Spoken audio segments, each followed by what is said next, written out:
Hello everyone, welcome to our YouTube channel keep it simple. अगर आप Indian investor हैं और यूएस स्टॉक्स में इन्वेस्ट करना चाहते हैं तो आपके लिए काफी अच्छी न्यूज़ है, क्योंकि 3 मार्च से आप एनएससी आईएफएससी के थ्रू यूएस के कुछ सेलेक्टेड स्टॉक्स में ट्रेड कर सकते हैं। तो इस टॉपिक को हम इस वीडियो में डिटेल में डिस्कस करेंगे। और आगे बढ़ने से पहले अगर आपने अभी तक चैनल को सब्सक्राइब नहीं किया है तो प्लीज सब्सक्राइब करके हमें मोटिवेट कीजिए। तो सबसे पहले अगर बात की जाए लेटेस्ट डेवलपमेंट की, तो आज यानी कि 3 मार्च से इंडियन इन्वेस्टर कुछ सेलेक्टेड यूएस स्टॉक्स में एनएससी इंटरनेशनल एक्सचेंज यानी कि एनएससी आईएफएससी के थ्रू ट्रेड कर सकते हैं। NSC IFSC national stock exchange की एक होली ओन्ड सब्सिडरी कंपनी है। और शुरू में सिर्फ 50 स्टॉक्स इसमें इंक्लूड किए गए हैं यूएस कंपनीज के।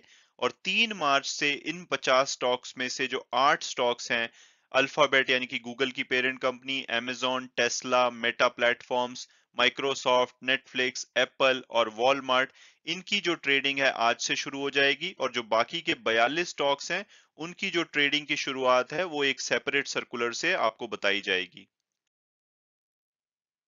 और इस पेज पे आप उन सभी 50 कंपनीज के नाम देख सकते हैं जिनकी कि आप ट्रेडिंग भारत में बैठे बैठे कर पाएंगे।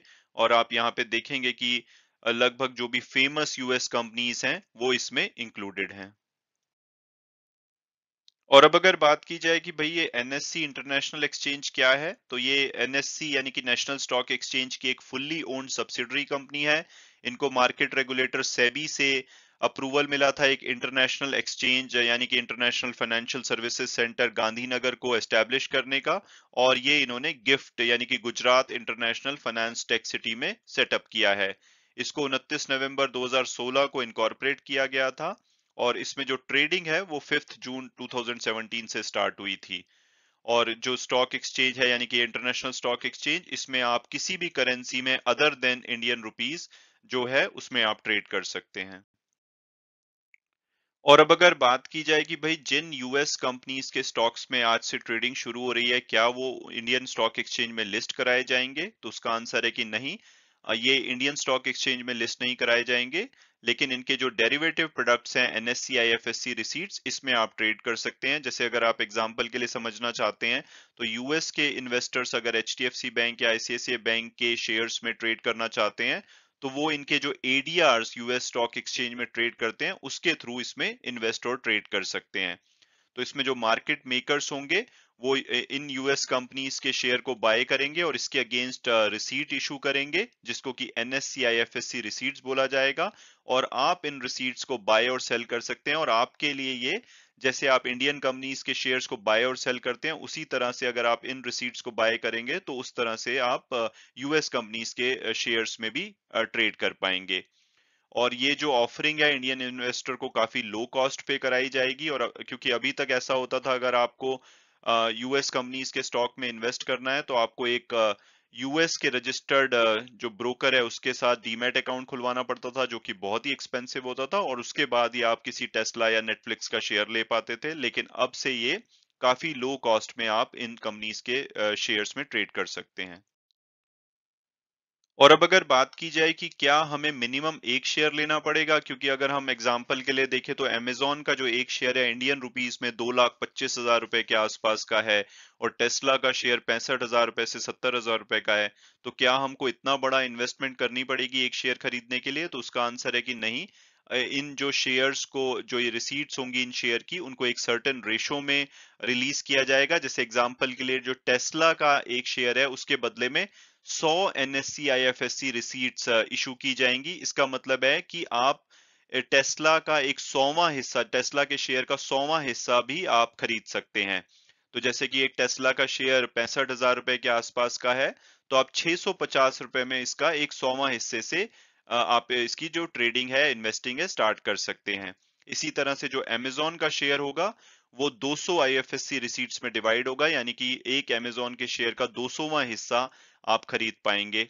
और जो 6 अन्य स्टॉक्स जो आज से ट्रेडिंग शुरू करेंगे, जैसे कि गूगल के 200 रिसीट्स को रिलीज किया जाएगा, मेटा प्लेटफॉर्म यानी कि फेसबुक के 50 रिसीट्स को, माइक्रोसॉफ्ट की भी 50 रिसीट्स को, नेटफ्लिक्स की भी 50 रिसीट्स को और एप्पल और वॉलमार्ट की 25 रिसीट्स को इशू किया जाएगा। तो इस तरह से आप बहुत ही छोटे अमाउंट से इन कंपनीज के शेयर में हिस्सेदारी ले पाएंगे। और अब अगर बात की जाए करेंसी और टिक साइज की, तो जो ये रिसीट्स हैं यूएस स्टॉक्स की, इसको यूएस डॉलर्स में ट्रेड किया जाएगा। और जो टिक साइज है वो 1 सेंट का होगा, यानी कि अगर आप किसी शेयर के लिए बिड करना चाहते हैं तो आपको मिनिमम 1 सेंट के गैप से इसको बिड करना पड़ेगा। जैसे कि एक शेयर 6 रुपए, $6.62 का है, तो उसको आप $6.62, $6.63, $6.64 इस तरह से बिड कर पाएंगे, ना कि इस तरह से जैसे कि $6.632। तो आप 1 सेंट का मिनिमम आपको गैप रखना पड़ेगा। जैसे कि इंडियन रुपीस में 0.05 का टिक साइज होता है। तो अगर आप मान लो रिलायंस के शेयर को बिड करना चाहते हैं ट्रेडिंग के लिए, तो आप 2000 रुपए 5 पैसे, 2000 रुपए 10 पैसे इस तरह से कर सकते हैं। तो इस तरह से इन यूएस स्टॉक्स में जो टिक साइज होगा वो मिनिमम 1 सेंट होगा। और अब अगर बात की जाए कि भाई अगर हम इसमें इन्वेस्ट करते हैं तो क्या उसकी कोई लिमिट होगी या हम अनलिमिटेड पैसे के शेयर्स ले सकते हैं? तो उसका आंसर होगा कि इसकी जो लिमिट होगी वो रिजर्व बैंक ऑफ इंडिया के द्वारा जो लिबरलाइज्ड रेमिटेंस स्कीम है, एलआरएस स्कीम, उसके अंडर इसकी मैक्सिमम लिमिट होगी।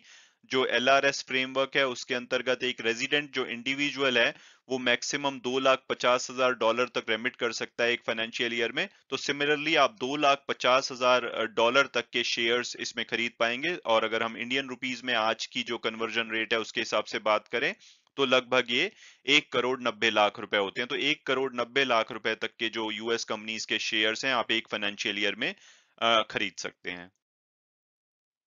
और अब अगर बात की जाए कि भाई अगर आप इन शेयर्स में ट्रेड करना चाहते हैं तो उसकी स्टार्ट कैसे कर सकते हैं, तो मोतीलाल ओसवाल के अनुसार आपको पहले एक अपना ट्रेडिंग और डीमैट अकाउंट खुलाना पड़ेगा एनएससी आईएफएससी रजिस्टर्ड ब्रोकर्स के थ्रू। अभी आज की डेट में लगभग 36 ब्रोकर्स हैं जो कि एनएससी आईएफएससी यानी कि एनएससी इंटरनेशनल एक्सचेंज के साथ रजिस्टर्ड हैं। एक बार आप अपना अकाउंट खुलवा लेते हैं उसके बाद आपको फंड्स ट्रांसफर करने पड़ेंगे अपने लोकल बैंक अकाउंट से एनएससी आईएफएससी रजिस्टर्ड ब्रोकर के बैंक अकाउंट में। और जब इनके ब्रोकर के अकाउंट में आपके फंड रिफ्लेक्ट होने लगेंगे तब आप इनकी ट्रेडिंग, यूएस स्टॉक्स की ट्रेडिंग स्टार्ट कर सकते हैं।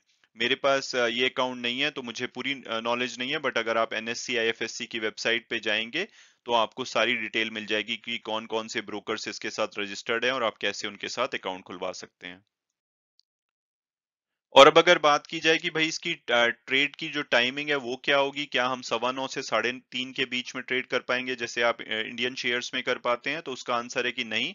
जो इन रिसीट्स की ट्रेडिंग होगी वो यूएस की जो ट्रेड टाइमिंग है उसको फॉलो करेगी। ये रात के 8 बजे भारत के टाइम के अनुसार शुरू होगी और 2:30 बजे अगले दिन की सुबह तक कंटिन्यू रहेगी, यानी कि 2:30 बजे सुबह इसकी क्लोजिंग होगी। तो जो ट्रेडिंग डे होगा वो आपके 2 कैलेंडर डेज में डिवाइडेड होगा। जैसे कि आज 8 बजे 3 मार्च को ये शुरू होगा और 4 मार्च की सुबह 2:30 बजे ये बंद होगा, लेकिन इसको एक सिंगल बिजनेस डे माना जाएगा। और इसमें जैसे कि यूएस में डे लाइट सेविंग चेंजेस की वजह से जो टाइमिंग चेंजेस होते हैं उस टाइम पे इसके भी टाइम में एडजस्टमेंट की जाएगी। बट अभी के लिए अगर आप इसमें आज से ट्रेड शुरू करना चाहते हैं तो रात के 8 बजे इसमें ट्रेड शुरू होगा और सुबह 2:30 बजे ये जो ट्रेडिंग है ये समाप्त होगी। और अब अगर बात की जाए बेनिफिट्स की कि भाई इससे इंडियन इन्वेस्टर को क्या एडिशनल बेनिफिट्स मिलेंगे, तो जो आज की डेट में प्रोसेस है यूएस स्टॉक्स में इन्वेस्ट करने की वो बहुत ही कम्बरसम और एक्सपेंसिव है। लेकिन इस तरह से आप बहुत ही आसान तरीके से लो कॉस्ट में यूएस स्टॉक्स में इन्वेस्ट कर पाएंगे, ट्रेड कर पाएंगे। और ये आपको एक एडिशनल इन्वेस्टमेंट अपॉर्चुनिटी प्रोवाइड करता है कि आप एक दूसरी कंट्री में एक्सपोजर ले सकते हैं, आप अपने रिस्क को डाइवर्सिफाई कर सकते हैं। और इसके साथ साथ अभी पीछे क्या हुआ था कि जो ओवरसीज म्यूचुअल फंड थे उसमें जो नई इन्वेस्टमेंट है उसको स्टॉप कर दिया गया था सेबी के सर्कुलर के द्वारा, क्योंकि वो हम जो ओवरऑल $7 बिलियन की लिमिट है उसको क्रॉस करने वाले थे। तो इस तरह से जो इंडियन इन्वेस्टर यूएस की कंपनीज में इन्वेस्ट करने का सोच रहे थे तो उनके लिए वो अपॉर्चुनिटी म्यूचुअल फंड के थ्रू भी अभी के लिए बंद है। तो उनके लिए एक सुनहरा मौका है कि इस तरह से वो डायरेक्टली यूएस की कंपनीज के स्टॉक्स में इन्वेस्ट कर सकते हैं। इसके अलावा जो आप फ्रैक्शनल क्वांटिटी वैल्यू में ट्रेड कर सकते हैं, अगर आप इवन यूएस के ब्रोकर के साथ अकाउंट खुलवा लेते हैं, तो भी आपको मिनिमम एक शेयर खरीदना पड़ेगा, चाहे वो अमेजोन का हो, टेस्ला का हो, लेकिन यहाँ पे फ्रैक्शनल क्वांटिटी में आप ट्रेड कर सकते हैं। इसके अलावा जो भी डिपॉजिटरी रिसीट्स होंगी वो आपके अपने डीमैट अकाउंट में दिखेंगी, होल्ड होंगी। तो इस तरह से अगर कोई उसमें कॉर्पोरेट एक्शन होता है, जैसे कि डिविडेंड दिया जाता है या कोई उसका स्टॉक स्प्लिट होता है, बाय बैक ऑफर आता है, तो उन सब में आप पार्टिसिपेट कर पाएंगे। और अब अगर बात की जाए कि भाई इसमें जो ट्रेडिंग हॉलिडेज हैं वो क्या इंडियन ट्रेडिंग हॉलिडेज होंगे, तो उसका आंसर है कि नहीं, वो ज्यादातर यूएस ट्रेडिंग हॉलिडेज होंगे, लेकिन कुछ इंडियन हॉलिडेज को भी इसमें इनकॉर्पोरेट किया गया है। जैसे कि 2022 की अगर हम हॉलिडेज की बात करें, तो अप्रैल 15 गुड फ्राइडे, उसके बाद मई 30 जो यूएस का मेमोरियल डे है, जून 20 नेशनल इंडिपेंडेंस डे है, उसके अलावा यूएस इंडिपेंडेंस डे, और अगस्त 15 जो इंडियन इंडिपेंडेंस डे है उस दिन भी ये एक्सचेंज बंद रहेगा। उसके बाद labour day, Diwali, thanks giving और क्रिसमस के लिए इसमें ट्रेडिंग हॉलीडेज होंगे। मैं उम्मीद करता हूं कि आपको ये वीडियो पसंद आया होगा और आपने कुछ नया जाना होगा। अगर आपकी कोई फीडबैक है, कोई क्वेश्चन है, तो आप कमेंट सेक्शन में लिखिए, मैं उसका डेफिनेटली जवाब दूंगा। और अगर आप ज्यादा जानना चाहते हैं तो आप एनएससी इंटरनेशनल एक्सचेंज की वेबसाइट पे जा सकते हैं और वहां पे आपको सारी इन्फॉर्मेशन मिल जाएगी। Thanks so much for watching the video and God bless you all.